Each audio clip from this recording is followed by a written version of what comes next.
Ladies and gentlemen, the Kinguin Pro League 2015 with me, Admirable. We're just done casting a complete sweep. I never expected any match, including Life Coach and Colento, to finish this fast. I mean, that was crazy quick. Well, when you see players make the kinds of mistakes that were being made in that last match, that games will sometimes tend to end quickly. Now, for who they go wrong, I don't know, but wow. You don't see that very often.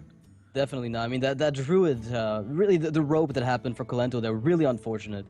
So the next match is going to be Trump versus Reynad. So Trump, he's been out of the competitive loop for a while now. He's a player that's generally been consistent on his stream. He plays a lot of ladder, and recently he's achieved a really high ladder rank. And his tournament performance, at least in Kinguin Pro League, he's currently 2-0. So he's won 2 matches back-to-back, one of which was against Colento, which is a pretty big achievement in and of itself. So he's doing really good right now on the competitive scene, and Reynad in this league doing not so well at the moment.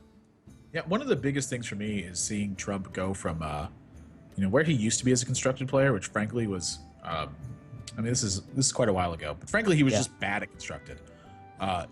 See the amount of difference that it's made from when he played like a year ago to when he's playing now. It's like night and day. Like, it used to just be Trump was in tournaments because Trump was a good Hearthstone player and Trump was very popular. Now Trump's in tournaments because Trump's very good. It's been a complete swap in 180. And the only thing I think it's taken him a while to get to this point, but I don't think it's because he's having trouble learning. It's because he has a lot of notions about how the game is going to work, and he's going to want a lot of evidence before he decides to change his conclusion. He knows that value play works. He knows that taking the game slow and making sure that he's not making gigantic errors is going to work for him very often, and it does in Arena. He does extremely well there. But in Constructed, so many more plays are having to be taken accounted for. Tempo is such a big deal. Having to take big risks to get lucky draws and kill your opponent happens, I feel like, a lot more in Constructed than it does in Arena. In my somewhat limited experience with Arena, a few thousand games. You play the odds in Constructed a hell of a lot more often than you do in Arena. That's for sure. Yes. You're trying to dig through your deck because you've got a game plan that you eventually have to get to, and the problem is you can't guarantee it. Like in Arena, every deck is a mishmash of stuff you put together. Whereas in Constructed, if you sometimes realize that you can't beat a specific set of cards from your opponent, you have to just go all in on whatever you've got, because sometimes it's not even, you have to make the play that wins. Even if you'd rather just make the play that wins, 25% of the time, than going for the other 75 where you stall and stall and stall and never get that specific win. So those comebacks, once you understand how they're made and you get those whiplashes back in a game that you seem to have lost, that's going to help you out. And I think Trump is exceptionally good nowadays at picking those situations out of the field. Right. And so now that he's kind of opened his eyes to that, he's like an Earthen Ring Farseer in that regard. He's kind of seen the way that works. He's very good at figuring out where those spots are and really making them happen. It really is crazy. Like, go back and watch matches that Trump played a year ago and watch the matches that he's played recently. It's such a massive improvement. Like, genuinely impressed by it. He doesn't have a lot of tournament experience though. Like, not a ton of them. He's played probably slightly more than average, but just really not that much. And again, it's been spread out over the course of a year. He really hasn't consistently played anything in a long time. So I think something like this is a really big change of pace for him. And the fact that he wants to practice for this and make such a big mark on it is one of the reasons you're seeing such a drastic difference towards the end and towards this point of his career. And of course, Reynad, I mean, this guy's played so many tournaments. It's like pressure is not even a thing for him anymore. It's like another day at the office as far as he's concerned. Yeah, that's exactly it. Yeah, their team just got back from China. Unfortunately, they didn't do very well there, and they had Dog as a substitute for one of their players that couldn't make it. But still hunting for like a really, really, really big win. He won a tournament pretty recently. I'm trying to remember exactly which one. It was Battle of the Best. I was casting it actually. He won it with a Blingtron Mage with Water Elementals, which was kind of fun to watch. Personally, I was super hyped for that. So that was really nice. He is creative. Yeah.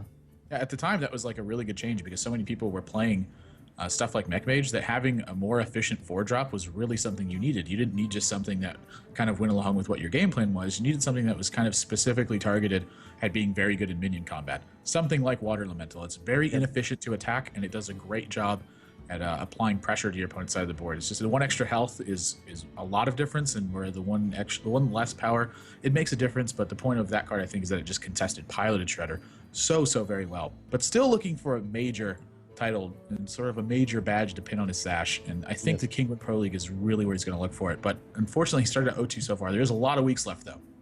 Yeah, in this specific tournament format, I mean, with round robin being the entire thing, it's very easy to at least, come back from 0-2. Now, 0-3 is kind of a breaking point because you're already like, you've seen 33% of your matches, a little less than that, 30%, and that's really a lot. So he's going to have to try to get the win today to feel like he can actually climb back up. Now, the lineup that Trump brought is Druid, Hunter, Pally, and Reynad brought Mage, Rogue, Warrior, so none of these players overlap in any way as far as the classes go. Reynad is going to be starting with his Rogue, and Trump will start with his Hunter. Now, I know that Trump recently, it's been about 2 weeks or 3 weeks, he mentioned that he went to the dark side because I think he wasn't really willing to play Hunter before that, whether he was interested in it or not, or he thought the class was a bit boring or a bit too cheesy. Whatever the reasons were, he didn't really play it too much, and when he went for Hunter, he realized, man, this ladder grind is much easier now that I actually accept to play that flavor of the month stuff. And he brings it now. Now, whether or not this is a face hunter or a mid-range hunter will depend on what he pins Reynad to be a player of.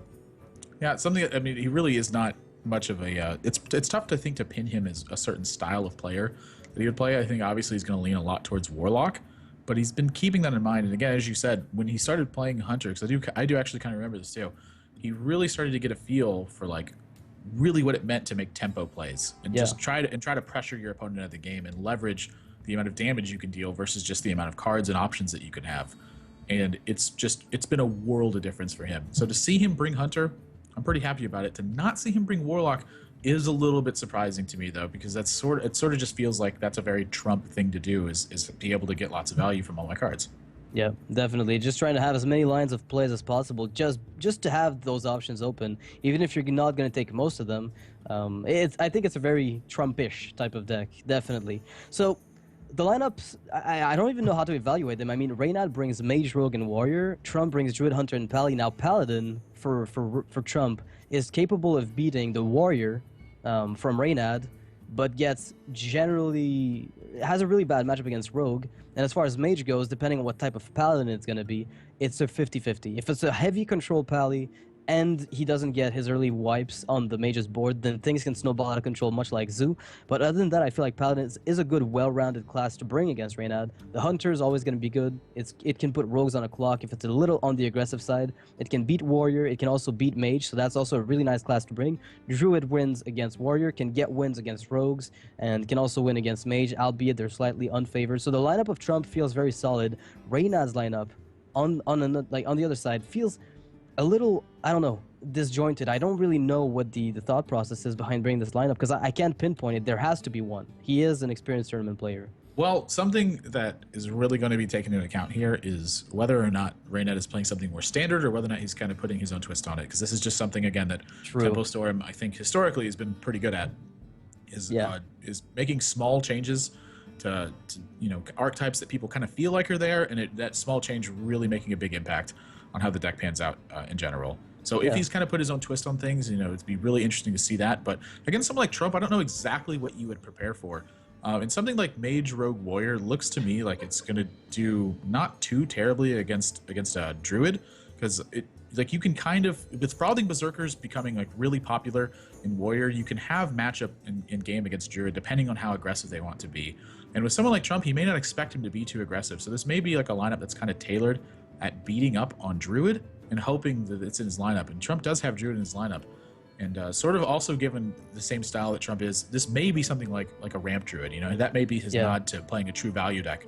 Is something like Druid. And the Paladin, of course, Quartermaster obviously is really great value, but it's very different from what Druid's trying to do, which is take a defensive position and really abuse that to lock your opponent out of being able to kill you, rather than being able to end the game really quick. So it's to see exactly how these builds are going to go is really going to make all the difference in the world. I would expect it to be a mech mage.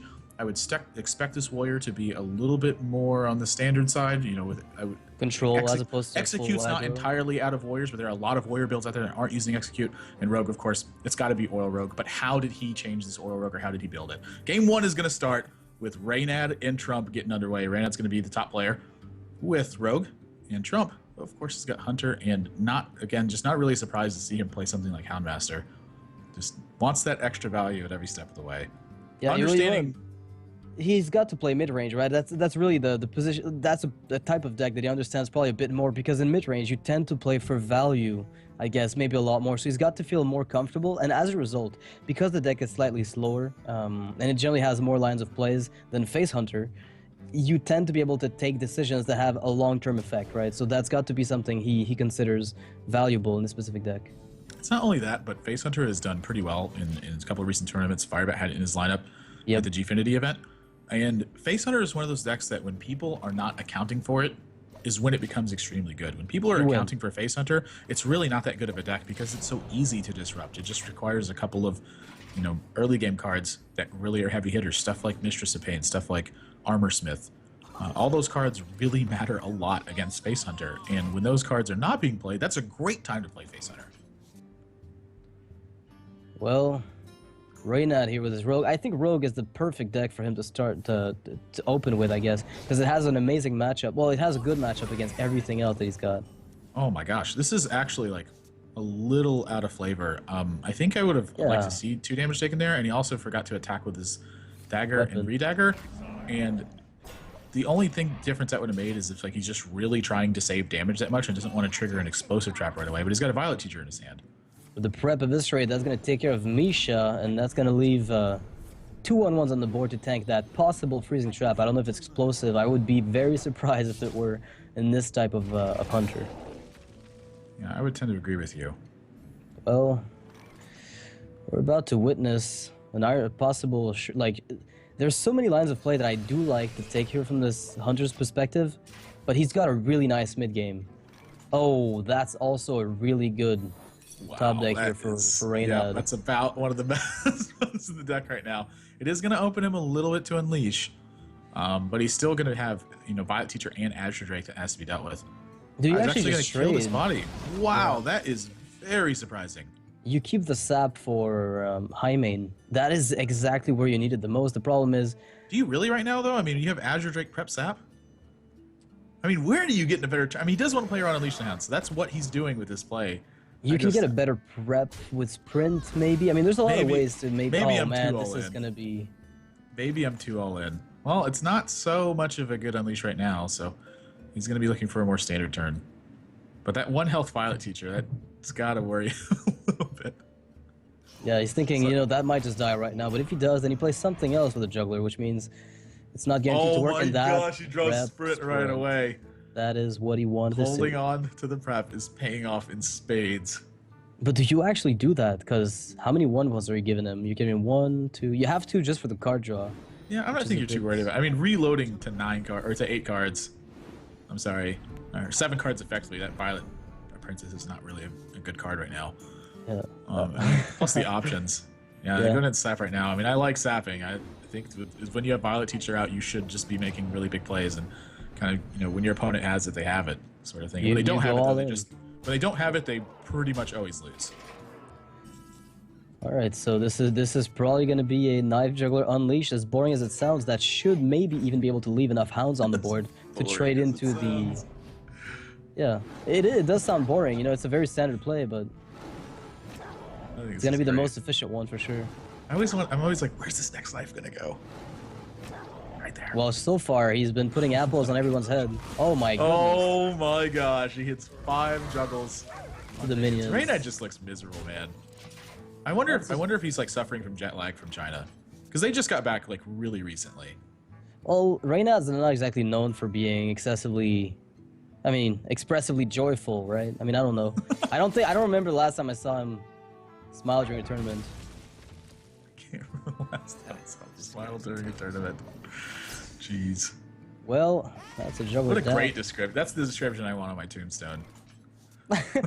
Has never smiled in a tournament. Don't remember the last time he smiled during a tournament. Just poetry. Yep. Trump, man.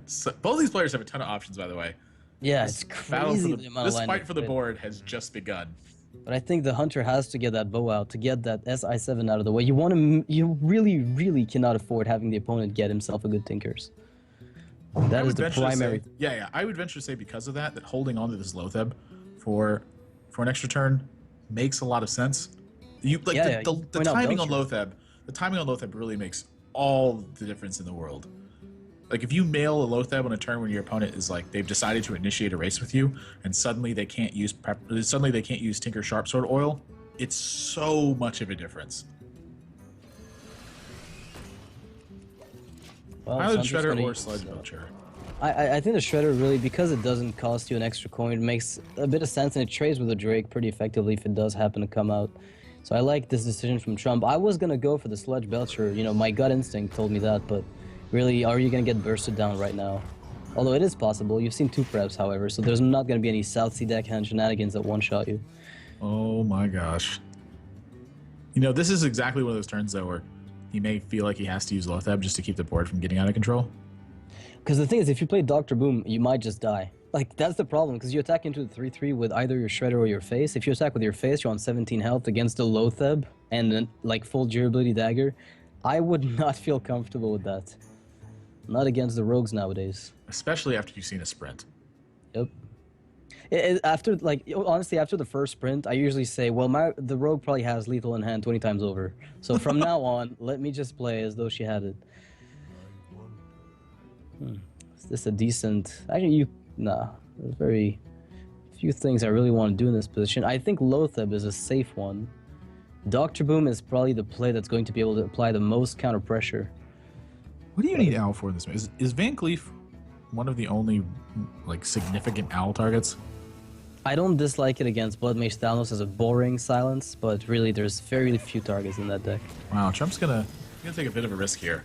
Yeah, he's gonna go for the play that counter pressures as much as possible, and I have to say, now he's putting the rogue in the position of having to have the board clear, and it's not as though Reynad is in any position to really be worried about it.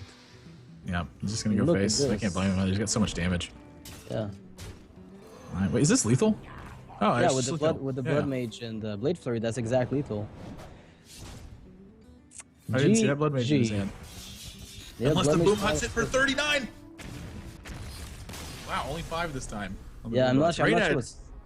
Gonna take this game 1 here, very convincing fashion. That is the power right there of Violet Teachers and Preparation and Sprint. Is that when you put those cards together, not only do you get board presence, but you get card advantage. And like that's like where on earth do you beat a deck that gets board position and card advantage? It's of like the same play, Zoo. right? Right, yeah. It's like old Zoo with big minions. Yeah, or there was a new style of rogue that I saw on ladder recently, which contained 2 Novice Engineers, Gnomish Inventors, you know, all the cycle cards, 2 Azure Drakes, Gnomishes, everything, just to get through the cards and play for the board, which was kind of interesting. It ran 1 Tinker's Sharpsword Oil, but I don't think it's going to become standard, but I think the guy got to rank 1 or rank 2 Legend with it, which was really cool. So, Reynad Rogue is out of the way, so he's got Mage and Warrior left against Trump's entire lineup. So Warrior... probably not the thing you're going to go for right now. In fact, I'd venture to say you never really want to use it. That's going to be Mage for Reynad, and Trump is going to be playing Paladin. He's going to have to play his Warrior at some point. Yeah, but that might just get completely taken out. I mean, the entire lineup of Trump has a really good matchup against Warrior, if it is a control Warrior in the standard way. Yeah, I mean, that's really going to be a big difference, too, is how he's chosen to build it. You know, the Rogue looked pretty standard for the most part. Yep. We didn't see too many cards. He got about halfway through the deck. And then, just, gosh, Mage here, it's like... I feel like Mage does good versus pretty much everything but the Warrior. I mean, I'm sorry. No, you mean like Paladin is the only deck that kind of beats Mage very consistently. Yeah, I don't know. I said I was thinking True Silver Champion, and I went True Silver Champion's a Deathbite. Deathbite's a Warrior card.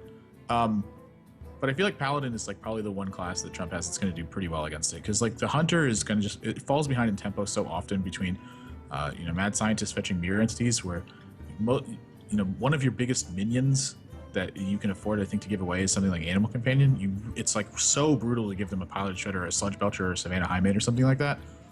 And then of course, Druid against Mage is like a nightmare almost if they get a mirror entity draw. This is assuming it's Mech Mage, of course. We are just assuming it's Mech. I mean, they could very easily be something like Freeze Mage. If it is Freeze Mage, they have a much better matchup. I mean, I think they auto win against Paladin. I don't remember the last time I saw a Paladin beat a... Actually, wait, no. Oh my God, it is Freeze Mage. Well, yeah, it's going to be Freeze Mage. So ignore all of the analysis we just said. It is completely changed at this point.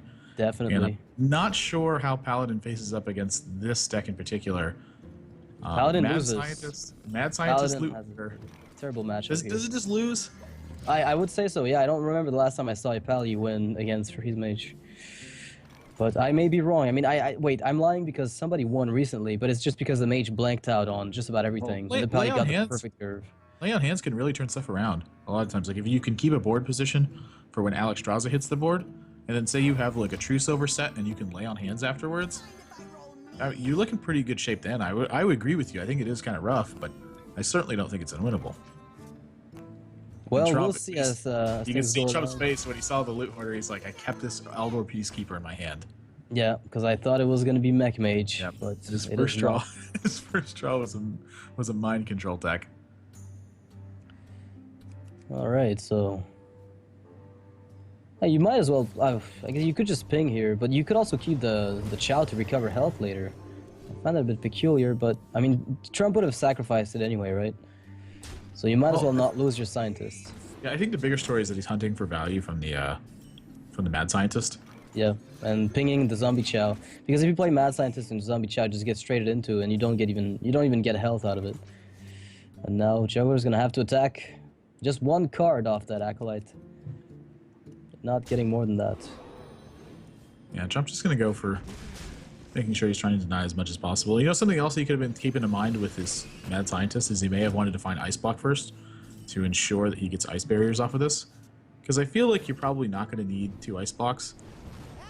Oh my! But 2 Ice Barriers can give you a lot of leverage. Reynad is gonna say, "I bet you don't have Coghammer or Choose Over Champion." And he's right, actually. Trump has neither, and this is a completely blank draw. Gonna get 0 cards out of that Acolyte of Pain. That can't feel good. Wait, you could use Eldor Peacekeeper on that Doomsayer, right, to get a card draw. That's Turn actually it into one attack. Not that bad of an idea, honestly. You don't really need the Eldor Peacekeeper that bad. Oh, and he gets an Explosive Sheep.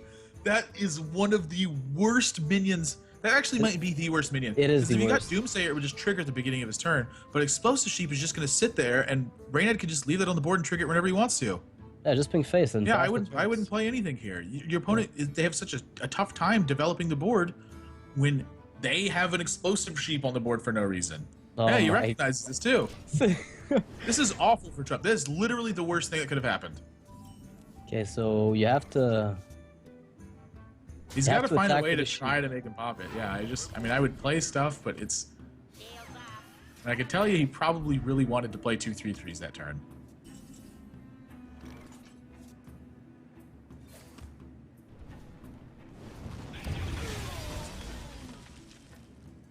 So, just gonna go into his turn. Yeah, ping off the sheep, not really a big problem there. Something that's pretty obvious. Then, of course, reload the board with your Mad Scientist and your loot order. Easy stuff. And, of course, Trump. Gosh, he's getting such brutal draws, man.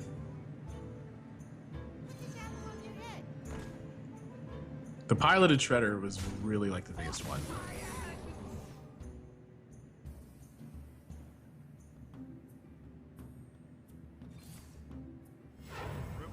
So tough.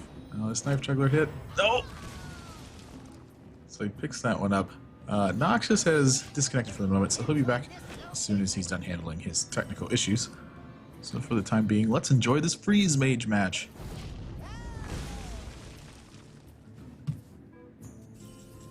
Not too much thought to this turn, just Flame Strike. Good enough, but Trump's gonna put his faith in the light. Hopefully it's going to be enough for him. I mean, Reynad's got more than enough answers for this, though. He's sitting under an Ice Block. He has basically all the burn in the world in his hand. I mean, what more could you want?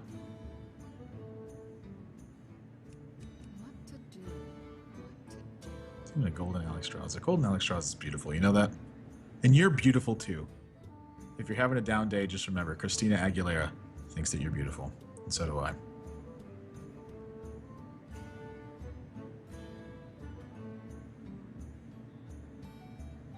I think Reynad's just trying to find the way to play optimally here. I don't think his plays matter too terribly much.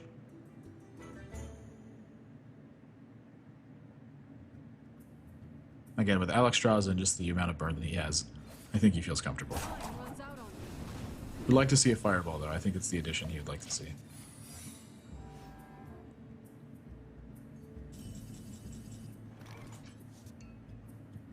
Wow. Trump picks up a lay on hands, though. And this could really begin to change stuff. You know, Muster for Battle can also burn a card. I mean, Trump could, in theory, burn 2 cards here. If he wanted to. But one of the big problems with that, though, is he has to find a way to actually kill Reynad at some point in this game. So this next attack is really going to tell you a big story. Alright, so he's going to choose to burn 1 card. And then favor the extra 6 damage. I think that 6 damage is probably worth more than burning a card.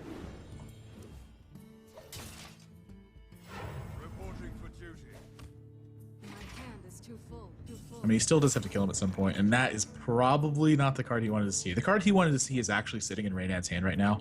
It's Alexstrasza. And once again, Reynad feels like he has a turn where not a ton of consequence going on. And I would tend to think he's going to Blizzard here. For the sake of mana. So now that he's picked up the Fireball, I'm pretty sure he has every card in his hand he could possibly want. But Reynad does have, I'm sorry, but Trump does have a lot of heals in his hand. Between Lay on Hands and Antique Healbot, he might be able to sustain through this kind of damage. Not able to Lay on Hands this turn again. He needs to save it for post Alexstrasza.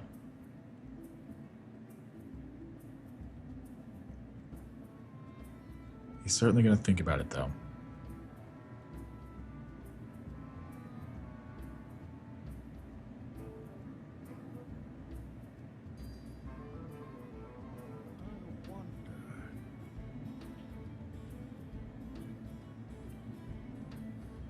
All right.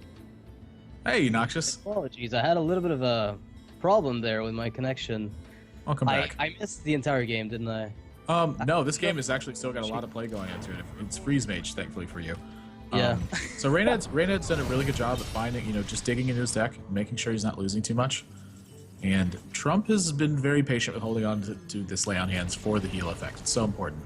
Reynad did get a card burn at some point, but obviously the burn he's looking for is Alexstrasza, and didn't quite get it.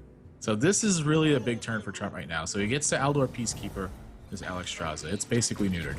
He gets... So, wow, Reynad could actually get punished here. He's going to have to try to get maximum value out of that. Archmage Antonidas. It's going to be an Archmage Possible Icelands. He certainly could be a little bit in trouble, but Trump has to find a way to actually pressure him too.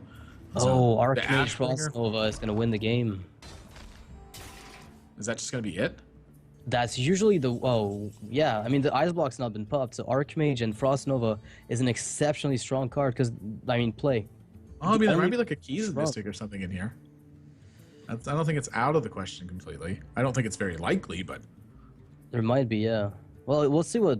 I mean, he does go for. Blood Mage... I think I would tend to take my time here, too. Again, you're just not under threat of your Ice Block getting popped, and now that your opponent's healed up, and he still has so much burn in his hand, he basically just has to restabilize the board position. Yeah, the Archmage is going to be the game-winning card. He's got so much burn with that Archmage. It's going to be so easy for him to fish for these fireballs. I mean, Trump could find equality and deal with the Archmage, but besides that...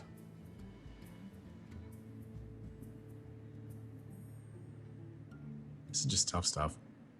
Yeah, it's always a... Well, I mean, for Reynad, I think he's got so many lines of play, he's just trying to pick up the optimal one.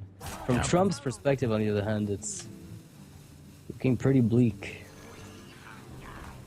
Well, he might have teched this. Oh, no, wow, he's just going to go for the Frostbolt Icelands on Trump's face, and I can't blame him. This is totally reasonable, too. I mean, the second Icelands really does a good job at locking this. Yeah, putting the opponent on 1 health with Alexstrasza. If he pops the block, then so be it. How exactly is he supposed to heal by 10? It's not happening. Yeah, I don't know what 2 mana heal cards. I think Paladins need a 1 mana version of Ice Block. That's what I think. Just Divine Shield. Did I tell you about the card that I designed with a friend of mine?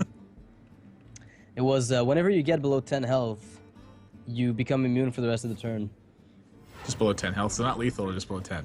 Yeah, Yeah, you they know, hit that's you at really 10, and you just like it's one turn immune, just below 10 though. You can't get like lethaled out, and so if they one shot you, you're effectively still dead.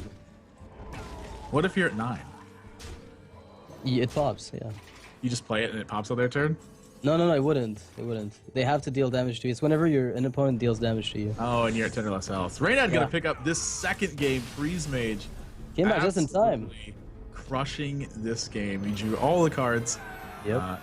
Kept him from taking all the damage, and then eventually dealt all the damage. 15 of it being, of course, with Alex Straza. And Trump, man, he's gotten two. I think he's gotten like 2 bad matchups in a row now. And that's the problem, really. He's got a 3-0 from this point, and that is not the spot you want to be in. We've seen so many people go down 2 games so far today. Yeah, and I think the interesting part is like Reynad won with Rogue and Mage so far. He's got a Warrior left, and the problem is that the Warrior isn't exactly favored against Trump's lineups, right? Like he's got to deal with Druid, which is pretty tough, Paladin, which, you know, historically has won more games than it's lost against Warrior, and Hunter also, if the high mains hit up, it's going to get really problematic. So Reynad could get reverse sweeps, but it's not going to be as lopsided as some of the other sweeps might be. Yeah, I feel like at one point, Warrior versus Midrange Hunter was really, really poor, but since Deathspite has come out, it really has changed that. It gives you so much more gas with the ability, like, to have an extra kind of sweep. Like, you don't have to put Whirlwind in your deck if you don't want to. You actually have something that Whirlwinds and has another useful effect. Not that Whirlwind's useless, but Deathspite is a lot more useful, I promise. And having that access to that just gives you so much more leverage against the matchup. It used to just be like terrible. They could just drop Savannah Highmane on turn 6, and you would basically you would just kind of keel over and die. This is pre-Deathspite. Yeah. But now it's like it doesn't feel that bad. Like if the game kind of scales to that point, like if they get board presence and then play Savannah Highmane, that's usually when you lose. But they do have to have something out. So there is a little bit of a trick to that. Pilot Shredder and Sludge Belcher, of course, very, very good at doing both of those things leading up to the Savannah Highmane turn. But he does have to draw all that stuff. Yeah, and Trump could be playing some kind of... I mean, we saw Life Coach playing piloted Sky Golems as well, which would improve the Druid matchup against Warrior even further, because those Sky Golems and those Shredders together are going to be really important. So Trump is going to be queuing his Druid into Reynad's Warrior as a first pick, because depending on how he built it, this may be the deck that beats Warrior, I think. Most consistently of all of them. I definitely would say so. I mean, you couple the pressure with Giant Burst at the end of the game, with the fact that Warrior has to kill minions usually via weapons, which is going to use their life total as a resource instead. Druid's trying to abuse the fact that they're using their life total as a resource by having such high endgame burst. Oh, this is a Zombie Chow in Trump's hand. That is probably not what he really wants right now. The good thing about the Zombie Chow is that it allows you to contest those early armor smiths if they do come out, but you are very vulnerable to Fiery Wind Axe. You know, you are going to be, but Zombie Chow's really not one of those cards that I don't mind in this matchup that much, because if it's unchecked, like say they don't draw a Fiery War Axe, it does such a good job at keeping their armor in check. And it's not a vital card to your winning strategy, so drawing it on turn 1 is like it's like an added bonus, but it's not the worst thing. But it's not like vital, again, to winning. Wow, Trump has got a turn 2 Ancient of Lore possibility here.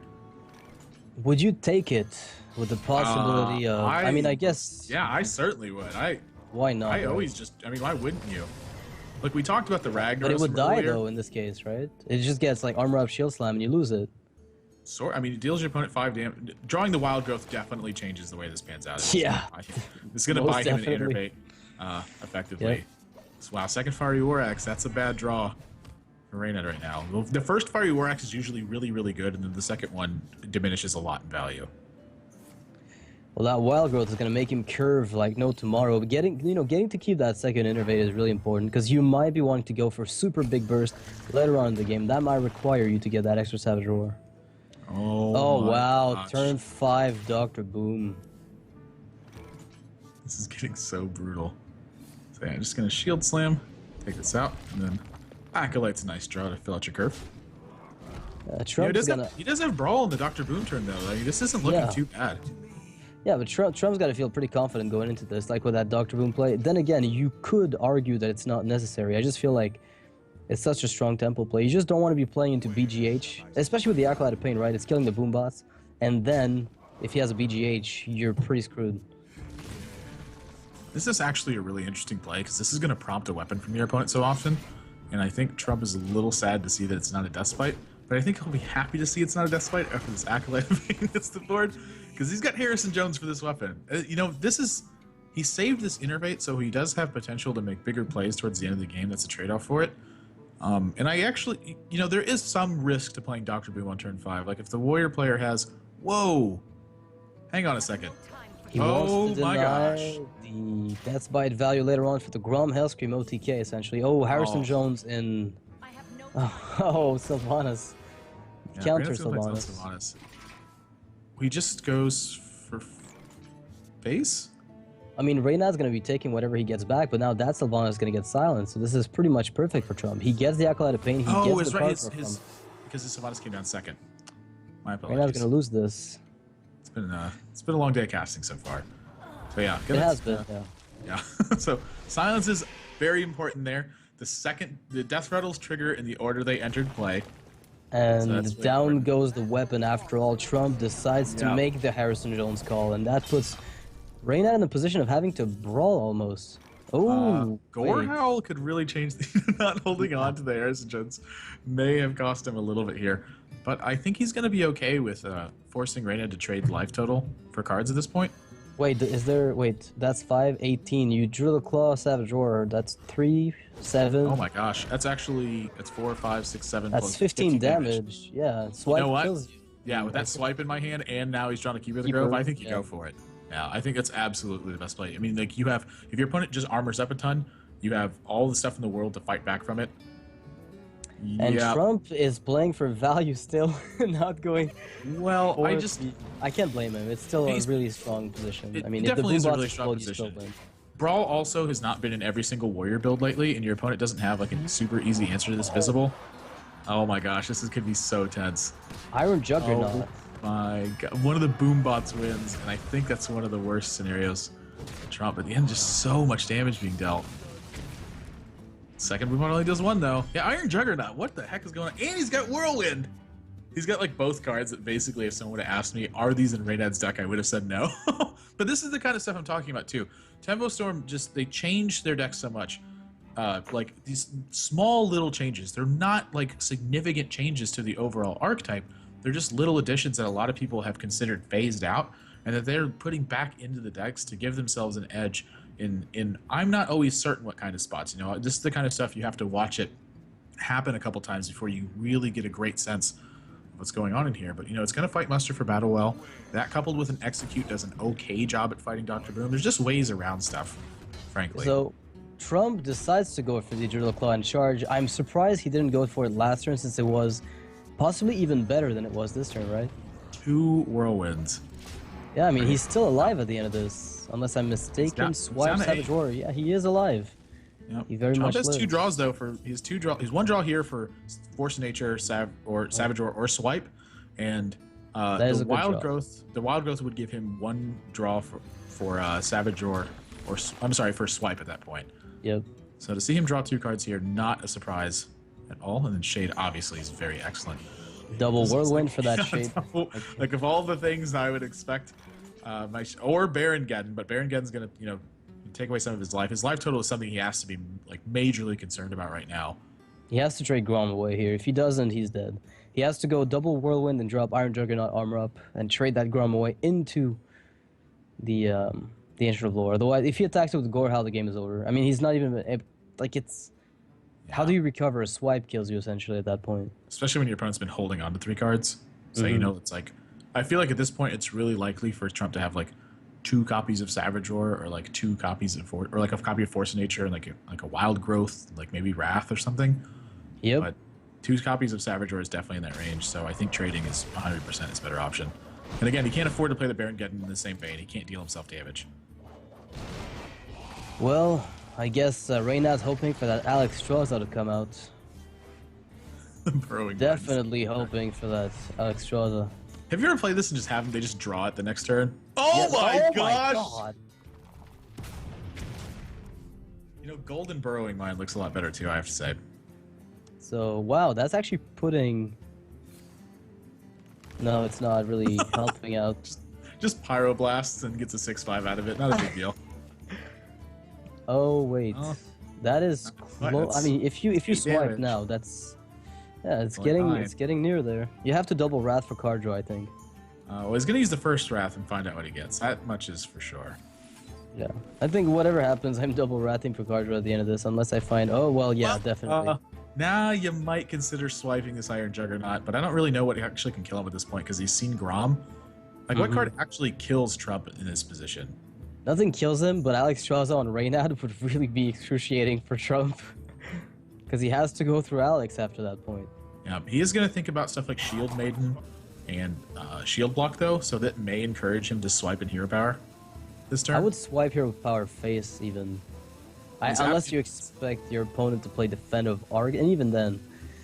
He's out of Innervates, too. I mean, this does hedge around Defender of Argus, and you saw 2 Whirlwinds at this point, so, you know, I think Defender of Argus is probably a little bit more reasonable to play around, because this still plays around Shield Maiden, I believe. Yeah, it does. I mean, he's only going to be, well, he's going to be at 15 health. No, he's gonna go to 15 afterwards, but just doesn't have it. No help for Reynad here. He will go down to the Might of the Druid, and as I said, you know, Trump's lineup is especially strong against Reynad's Warrior.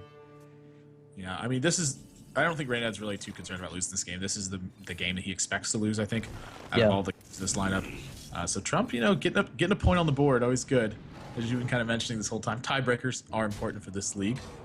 This is a 10-week league, so a lot of matches have to be played, so still a lot of room for what's going on here. And Trump, man, got a point on the board. He's got to feel good about it now. And Paladin, like you said, Paladin, I think is going to line up well versus Warrior typically. But his last I think you start with Bally just to make sure that, you know, you want that extra win, and then you try to squeeze it with mid-range Hunter. If you can get that extra 3 win, then you reverse sweep Reynad. But Paladin seems to be a very consistent deck to go with here. Yeah, there is something to be said about Trump's Hunter deck, though. You know, again, we saw a lot of mid-range value. We saw Houndmaster, we saw Sludge Belcher. There's Piloted Treader. There's Savannah Highmane. He may just feel comfortable trying to go toe-to-toe with him and just keep the pressure on. Yeah. Yeah, and I think that's kind of why he's going to choose to go with Hunter here, too. Like you said, get your second win, get a big momentum going into the last game, because that's what you really want. You want your opponent to be thinking about, hey, you started out 0-2, and now we're in match point for one of us and the other. One of us is losing, and one of us is winning. And the guy who started out devastating, yeah. Well, it's always the guy who started out 2-0 always feels worse in that scenario, I would venture to say. Because the guy who's 0-2, he's like, I got nothing to lose. I'm down 2 games anyway. Well, we're going to be going to the next game, Hunter versus Warrior here. Trump will be playing as Hunter, and we'll see exactly how it pans out against the Warrior. I mean, I remember the olden days of always the Snapjaw and Houndmaster, you know, the Sunshine Hunter for a long time. I wish that era would come back, but... I personally was not a big Oasis Snapjaw player, even though I had the golden ones with the moving jaw. Yeah. it just clamps up and down on nothing. You're like, what are you biting exactly? Game 4 is getting underway with Reynad and Trump. Of course, Reynad has got to play his Warrior deck. He's only got 1 game left to win. It's match point for him for the 2nd time now. And Trump, this Hunter deck, I mean, this is the kind of Hunter deck I would say is pretty well equipped to dismantle Warrior. Yep. I don't know if that was a pun, but Dismantle was a rogue spell in WoW that removed weapons, so... Yeah, I should have saved that one. I started to say it, and I was like, and as soon as I started to say it, I was like, man, I should just save this one. But it's so good. Yeah, you have to save it for like that particular time. Like, right? I was already in the mid sentence, and I was like, I'm just gonna have to stutter on my own words like I always do anyway. All right, well, this hand for Trump is actually not looking too bad. That creeper start is pretty good. The thing is, I mean, Reynad's Warrior hand is also very well equipped to deal with those 1/1s. Yeah, Deathbite is definitely one of the better cards against Hunter Creepers, especially if both of them come out before the Deathbite does. Yeah. Do you think Trump will make that? Oh, yeah, I think he's trying to get removal, I think, out of his hand, and then keep the pressure up from there. Oh man, this is going to be devastating, though. I wouldn't have minded to see Hero Power that turn and then play next turn another Hero Power and another Haunted Creeper, because you actually get more damage that way. Exactly, maybe because you could have weaved in that extra 2 damage and guarantee that your 2 creepers won't be going down. Yeah, one of your Haunted Creepers would actually may come down after this Deathbite too, because I still think he's really likely to. Oh, that's a really great pickup though. Like if there's a draw in the deck, that is whoa. So he's gonna play both of these? You know what? That makes the Cruel Taskmaster a godlike play for Reynad, and I don't like that. Oh my goodness, that double. This is the perfect moment for Reynad. Yeah, Reynad's turn is godlike. It's not really, even. Could not have gone. Piloted Treader, I think, by the way, is probably Trump's best draw there. Oh my gosh. I mean, this hand is dismantling. Let's go look at Reynad. He's No, man, just Reynad laughing is just about it. laughing. He's like, He's you wouldn't like, believe me if I told you what he's I've like, got. could my life be going any better in this game? I mean, no, I don't think you cool Whoa. task first, do you? No. You attack the Haunted Creeper. It came down before your Death Bite, so the Death Rattle is going to trigger. He gets a Mad Scientist, and yeah, okay, he sees it. I was like, whoa, hang on. I think the thought process was I would take less damage from the knives, but really at this point, is that your biggest worry? I mean, you're getting so much value, you're getting the board back. Cruel Taskmaster is going to get Freezing Trap. Do you really care? My gosh. And if a bow comes out, you're dancing. He's got a hair support, and Trump doesn't even have a 5-drop. This is, I think, the worst possible scenario that Trump could have fallen into. Yep. What is a 5-drop and how do I draw it? However, his turns 6 and 7 are pretty amazing. I mean, I have to look at this, and I have to say, Reynad's transition, if he doesn't find something like a good 5-drop, is going to be a little on the weird side. Well, I don't think it's the worst thing in the world. He still gets to pick off both of these dogs. Yep. I probably develop that. Oh, you just play Cruel Task. Do you replay Cruel Task, or do you play the Death's Bite to set up for high main removal? You know, that's a good question. And I think that something like Sludge Belcher and Lothab are definitely on his mind right now. Yeah. And there's no reason not to take his time this turn. He's got all the time in the world. You know, there's a very, very small chance he's even considering Harrison Jones just to get enough stuff on the board that he can actually handle what's happening. Well, he does consider it, and he does it, actually. I feel like... He hasn't seen a bow at this point. This actually makes a lot of sense. He hasn't seen a bow at this point. It would have come out. You know, holding on to the Harrison Jones instead of, you know, and not playing a 5-drop is basically saying to your opponent, I expect you to draw a weapon, and I'm going to get significant value from Harrison Jones, which I just don't think is going to happen this game. So the high main gets contested directly by Harrison Jones, which is exactly what Reynad wants, and he drops a 5/5 plus 5 health on it. Yeah, so, Dr. Boom could be a bit of a problem, though. Gore Hal, ladies and gents. Yeah, Trump just going to continue to push for face damage here. And this is the way to win in this position, I think. If BGH is not top decked. Yeah, let's just go for it. Well, counter boom. Can you really afford counter booming though? I don't know. I think you have to be really afraid of something like Kill Command. Yeah. And you have to be really afraid of the fact Cruel Task, your own Shield Maiden to kill that Dr. Boom and then armor up, but that's such a slow play. Oh man. You have to play go for his own. Gosh, I would have liked to see him take a lot more time because this is a tough turn. 7, 8, 9. Wait, 7, 8, 9, 10, 11, 12, 13. It's 18 damage. With Unleash the Hounds. Yeah, with Unleash the Hounds, it's lethal. I do not believe this. Yeah, Trump just got the 19, win. 21. Yeah, Trump just won. That's what we call a top deck. Yeah. It's exactly what we call it. This is what I would typically call a huge draw, but I was just so stunned by it. I really didn't believe it was going to happen, guys. I just didn't believe. You know, he could have still won with the Animal Companion if he had rolled Leok on this. Huffer or Leok, either of those would have been lethal. So I guess Kill Command changed something, but ultimately Kill Command made it easy, is what Kill Command. It made us have me hunter, me am smart. Is sort of it is, but you know, real talk. Trump really. When he figured out he needed to turn on the heat, that's exactly what he did. He stopped trying to trade. He realized he wasn't going to win the value game and just started pressing for face. And Reynad, the Harrison Jones in turn 5 is actually like super, super smart because once again, he's looking at it like, sure, Harrison Jones does kill a weapon and it does draw cards, but his hand was so heavy already. He probably had he had a Shield Maiden. I'm sorry, at that point he had 2 Shield Maidens, a Gore Howl, and a Harrison Jones. The Harrison Jones, yeah. Like the hand was so clogged in his hand. With late game stuff. Yeah, he had like 30 some mana worth of cards in his hand. He's just got to get everything on the board. The drawing cards is going to be basically irrelevant. And if he draws a weapon going forward, he's probably just okay with that because it's not a gigantic minion that he has to deal with on limited removal and just a bunch of big, basically threats in his hand. So seeing him play the Harrison Jones is really looking forward to how the game is going to progress rather than just what my cards are going to do versus my opponent's cards. Yeah. You want to be proactive as opposed to being reactive in a position like this, and I think that's what Reynad's plan was. And I like Trump's read on the fact that if I don't push for face, I'm gonna get outvalued day and night here. And Reynad had a really, really good start with that double Haunted Creeper pop on a single Death's Bite. It doesn't get much better if you're a warrior in this position. So Trump is going to be going for his last deck. I mean, that's a near reverse sweep. We're looking at Paladin versus Warrior, and if you know anything about Hearthstone, is that Paladin is generally favored against Warrior, but we did see a Whirlwind in Reynad. In fact, 2 Whirlwinds, which makes the whole muster for battle approach. It's going to require Trump to wait for that turn 8 to get the automatic 3/3, but there is a Brawl in Reynad's deck, so things could go either way, but in general, I would favor the Paladin in this matchup. I would say if there's a Warrior deck that's going to be equipped to beat Paladin, that Reynad's got something pretty close to it. He's got Harrison Jones in his deck. He's got 2 Whirlwinds to make sure muster for battles don't get out of control. He's got a Brawl in his deck in case it's coupled with a Quartermaster. And he's got an Iron Juggernaut so he can help win the late game. So game 5 with Reynad and Trump is gonna get underway. This is match point for both players. I love it! The reverse sweeps are the most intense matches ever, and that double shielded mini-bot start for Trump is disgustingly strong because Fiery Winaxe doesn't win.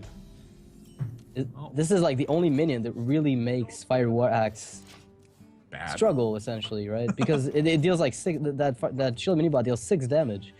Yep. Whirlwind Whirlwind, by the way, also is like sort of a a giveaway that Execute's going to be in this build. If you're playing Whirlwinds, Execute is an excellent card to go with it. And some of the versions that are out there right now, one of them that's exceptionally popular right now is that Zalay played, and sort of really made a mark for himself. He did well at the ESL event, and he had Brawling Berserkers in his Warrior deck, which we haven't seen since, I don't know, like 2009.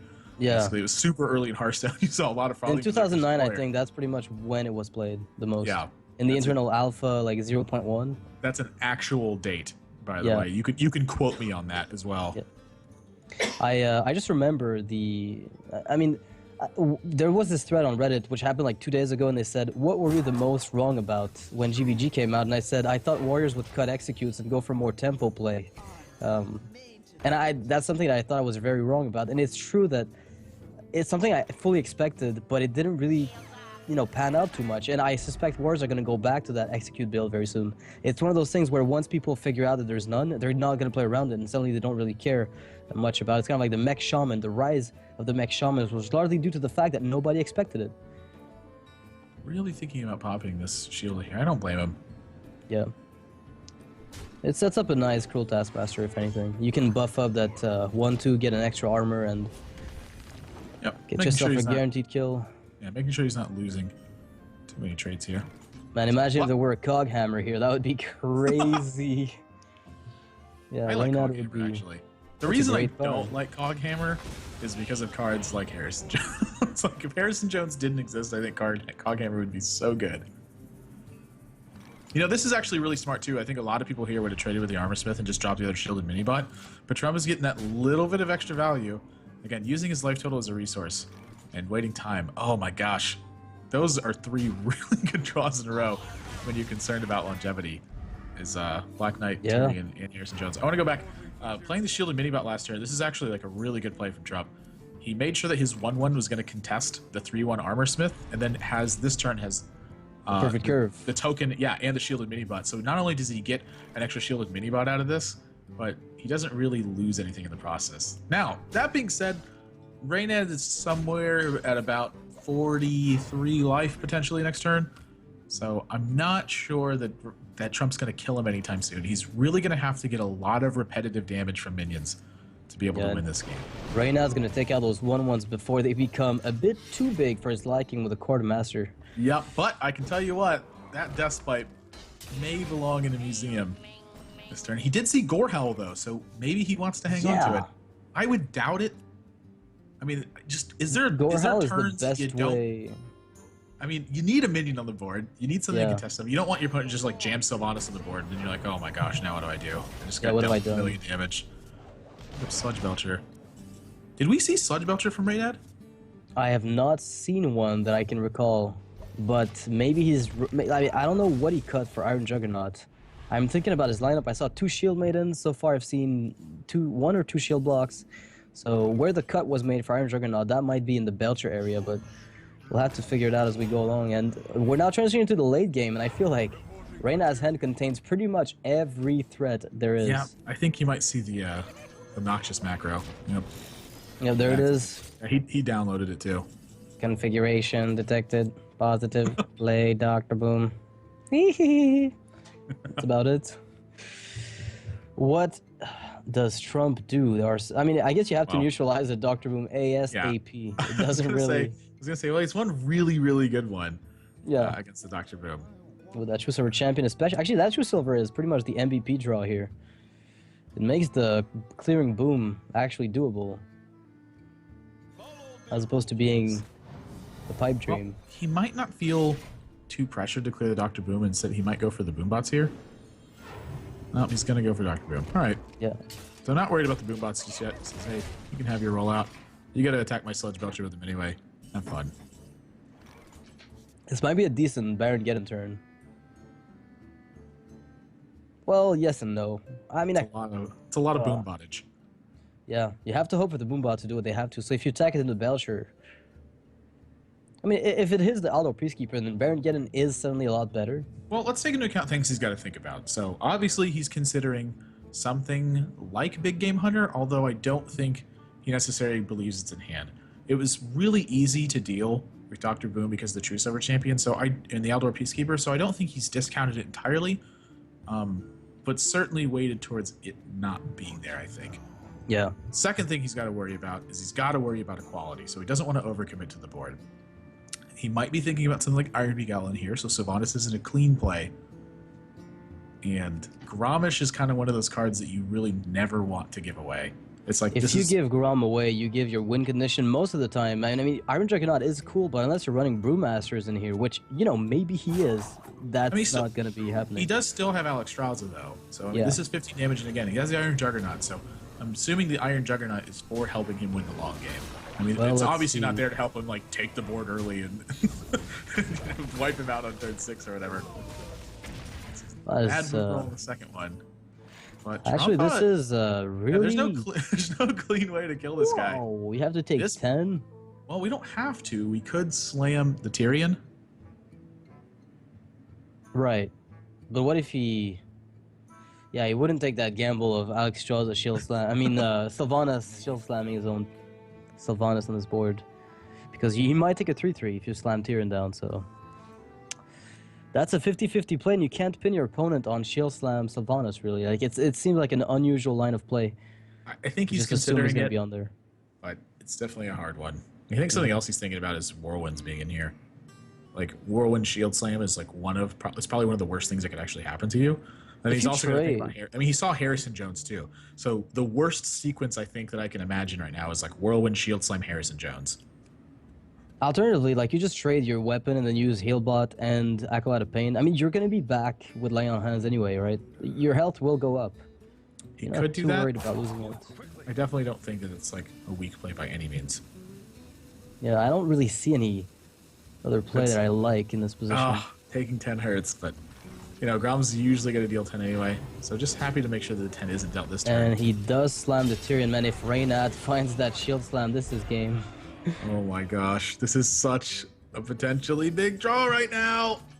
All right, he doesn't get it. But Sylvanas is still pretty darn good.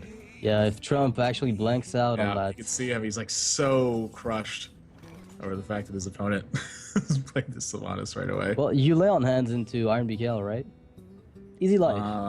Well, not necessarily. I mean, I think there's merit to just loading up the board.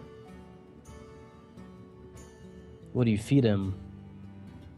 I mean, I think you just play Acolyte, make a token, and... So, anti-kill bot, Acolyte of Pain, 1-1, and then hope for the best. Yeah, I think that's totally fine.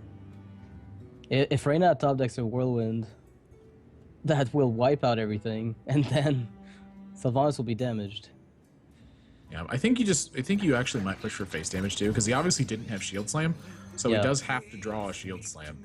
So to wipe out all that armor before something like that happens, I think could be pretty important. But he doesn't even really need the shield slam anymore. He just wow, Trump is making sure that it's going to attack, and it takes the worst minion possible. Reynad can't feel good about that. He gets the Harrison Jones for the Ashbringer, though, a crucial draw going into this. But he can't kill the. He doesn't even got... Okay, Ysera is a little different. I haven't seen Ysera in one of these decks. Again, sort of going back to about 2009. Yeah, it's been so long. But she is so strong when she's not answered, and right now, Trump doesn't have a good way to enable it, and Reynad doesn't even attack into... Wait, he does. I was gonna say he doesn't attack Reynad, because if he does, then he enables Tyrion to sacrifice itself. into Ysera, and you really don't want to do that unless you force the Ashbringer from your opponent to get that Harrison Jones maximum value. I mean, I think it's what he's trying to do. He wants to Yeah. get. But Trump's got, he's got Eldor Peacekeeper. He wants that Tyrion around. He understands its value. It doesn't matter, man. Reynad's gonna go for that Ysera Awakens and laugh. And like, this is not even funny. Poor Trump's Ashbringer. You will be missed. I think he got equality. Yeah, you can't let Ysera draw more cards. This makes no sense. It's suicide. It really is. Like, if Ysera starts drawing cards in a control matchup, the player drawing cards with Ysera usually has a gigantic advantage. He just wins, yeah. Where did he fit all this in? This is really interesting because now we've seen Harrison. We didn't Jones. see Sludge. We haven't seen Sludge Belcher yet. Exactly. He may have cut Sludge Belcher. Yeah, and he's playing Iron Juggernaut and Ysera, as opposed to those. That's a pretty decent Ysera Awakens Harrison Jones turn, but oh yeah, you're even getting some health back because why not? That one health he'd lose. I was like, well, not the most amount of health lost. Oh, look at Shield Slam, just right on time, right? So the question is, do you like Ysera Awakens or do you keep it for that muster for battle and just play Baron Geddon here? Gosh, I Baron don't think Geddon is tempting. It's tempting to me, but I would jam Ysera Awakens and then jam Harrison Jones. Like I'm not seeing an opportunity to get more bad about this. Yeah. He's like, yes, I'm getting this Ashbringer, and then wait, I'm not. Yep. 3 cards get it picked up for him now. Execute. These are crazy draws. He really needs to draw more cards right now, so that Acolyte's a really big pickup. Yeah. Oh, wow. Knife Juggler, not what he wants to see. And that Black Knight is a dead card. Still no muster for battle. It's actually funny, because in this matchup, it's probably one of the reasons that Black Knight's in his deck, is to target Sludge Belchers in this kind of matchup. Yeah, it's the only way, unless you're playing, spare parts to enable with a Rusty Horn, I can't really see how Reynad's going to have a taunt minion. In before Hogger. I mean Honker, sorry. I misnamed him. Muster for battle and consecration. And he's going to throw out that Knife Juggler to the Fiery Wind Axe, or some other such thing, I don't know. He's at 30, so I'm going to...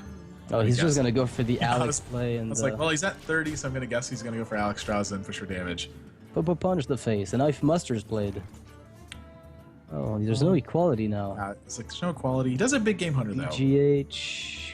Yeah, I like the BGH Muster. Like, you could go BGH Muster, and... You could go, Knife Juggler, BGH, Muster. If he goes Knife Juggler, BGH, Muster for battle, yeah. and then make a token. Infinite cards, yeah. Yeah, he's going to give his opponent a lot. That's not necessarily a bad thing, though. I mean, he's got 9 cards in hand. If you make him pull up 10 cards, you could potentially burn something else that's important. But yeah, the he won't reach that much. There is a gamble involved with this line of play. But when he's at 9 and he's facing down this kind of board position, he may just be okay with that. Yeah, I think you have to go for the Knife Juggler play, because you can always trade your first one away into the Harrison Jones once it takes at least 1 knife hit, right? Knife Juggler, Big Game Hunter, and then Consecrate? I don't think it's very good. Not really. Yeah, I think he's got to go for it. Mm-hmm. If you want to live, this is pretty much your only hope, so the beast is in his sights. He also needs to find out which one of these minions he can actually attack. Yeah, and it's going to take forever with that rope. Yep. Uh-oh. Is that going to be another rope coach? Oh, jeez. I think he preemptively, he's going to have to attack with the Knife Juggler right now. Yeah, he needs to hover the animations and see which one he can attack. Do it, Trump. Oh my god. Did you leave him? Okay, he attacks the Harrison with the Knife Juggler and attacks the Acolyte. He figured out a lot of actions here. Yeah. I don't know if he really had any good news. I hope he didn't attack that with his weapon. Gosh. Alright, he got everything down perfectly, but now if Iron Juggernaut is played, this could be GG. Iron Juggernaut is. Oh no! I mean, all these cards in Reynad's hand are really scary right now. Yeah, this is very easy. Iron Juggernaut. Wait, is he worried about dying at all? So 3, 7 plus. If he played Quartermaster, that would be. Just play Baron Geddon and 12? Armorsmith. Yeah, I'm curious. He's looking at like, can I actually just kill my opponent next turn? And the answer is yes, because he's got Fiery War Axe. Oh, he's got everything he needs. I mean, I almost want him to go for the swaggy Iron Juggernaut kill, but, why risk your tournament life on a funny play? Yep. What's funny here is, had he gone for, like, Deathspite Iron Juggernaut, I think Trump actually might have killed him. No, he doesn't have space for the minions. Yeah, there's so no Trump, room for the quartermaster. yeah, Trump has been bested in this one. This warrior deck is so well equipped to I dismantle didn't. the control. I am absolutely surprised here because the lineup that Reynad had to deal with his warrior was incredibly tough, but he will ultimately take it. And I mean, he's essentially getting the first win in this entire Kinguin Pro League so far, the first match. Definitely a big win for him. It's a really greedy control deck, though. I mean, in control matchups, typically the greedier player is the one who's going to win. Yeah. When you have we didn't see any Sludge Belchers, not there, but we didn't see any. We did see 2 Whirlwinds. We saw Execute. We saw Ysera. We saw Iron Juggernaut. And he's got a slew of all the other kind of flexible control style legendaries that you can play. It's such a all the stuff I that think you that deck is going. Warrior, right? Yeah, I think that deck is going to end up beating Paladin just because of the way that it's built. It's just, again, it's just so greasy. It's so greasy. It's so greedy. It's like a terrible for you burger. So no, I'm kidding. It's just a greedy control deck, and in control mirrors, being greedier is better. Yeah, always. TSM did not want it. All right. Well, wow. TSM did not want it. So this is going to be the match for this one. We have one last match for the day, which is Hyped versus Dog. So Hyped already played a little earlier, and he went. He won his game versus Amaz, his match, and now that means Hyped and Dog both are 2-0 so far in the Kinguin Pro League, which means whoever wins this is going to get his first loss. Whoever loses this, sorry, is going to get his first loss, and that's going to mean it's not going to be a big deal, but you know, once you go 2-0. If you go 3-0, it feels super good because you're getting that ball rolling of confidence boost, and you think you're going to be getting into that top 3 to get to the playoffs. So whoever gets that first loss is going to be feeling like he's got some catch up to do. So we'll be right back after a 10 minutes break. Don't go anywhere. We're going to keep this on.